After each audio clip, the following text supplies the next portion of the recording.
Galinda iš 3 taškų zonos.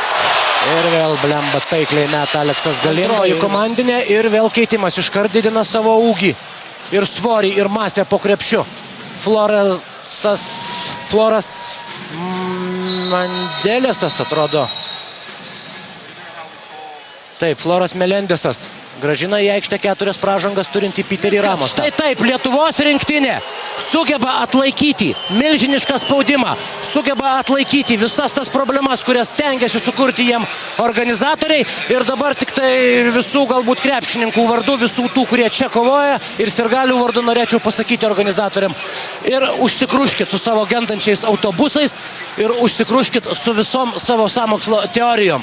Iškratėme jūsų komandą iš atrankos turnyro, dabar eliminuojam ir Puerto Riką ir rytoj turėsime pirmąjį šansą, jeigu nepasiseks rytoj, turėsime antrąją galimybę sekmadienį. Bet kuriuo atveju mes tęsime lenktynės ir kovą dėl kelialapio į olimpinės žaidynės. Štai toks turėtų būti linksmas dabar rytas.